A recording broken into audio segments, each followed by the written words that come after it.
Magandang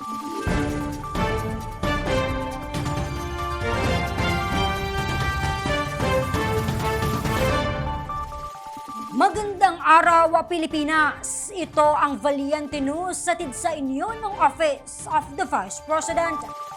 Nag-abot ng relief boxes sa libo-libong pamilya mula sa San Miguel, Bulacan ang OVP Disaster Operations Center.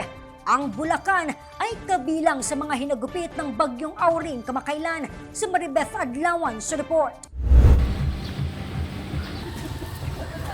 Nagpaabot ng relief assistance ang tanggapan ng pangalawang Pangulo sa mga pamilyang apektado ng paghagupit ng Bagyong Auring kamakailan.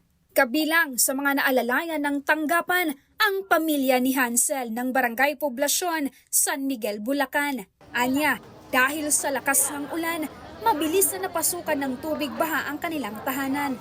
Napakalaking tulong na po sa amin ito, lalo na po wala po kami wala pong trabaho asawa ko po. Kabilang din sa naalalayan ng OVP ang taga-barangay Mandile, San Miguel, Bulacan na si Abigail. Anya, ito na ang pangalawang beses na binaha sila. Doon po sa banda sa bahay ng pinsan ko hanggang dito, sa tuhod. Opo. Sa may hanggang tuhod din po. Nagtaas po ng gamit, ma'am. Yung mga bigas, yung pumalat po ng mababasa, mga importanteng gamit po namin. Pag po kasi yung galing sa bundok, tsaka po nang galing dito sa may ilog, nagsalubong po sila. Talaga pong malaki ang baha.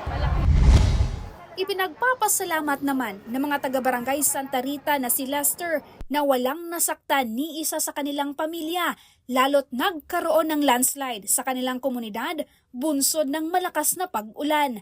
Bigla medyo lumalim po yung ilog nung mga time na yun, tapos parang biglang napakawalan po yung tubig sa dam, kaya parang sumama po yung pinaka-recrap. So, nagkaroon po ng Gumuho po. landslide. Opo. Mula dito sa San Miguel, Bulacan, ako si Maribeth Adlawan, lahat para sa Diyos, bayan at pamilyang Pilipino. Valiente News.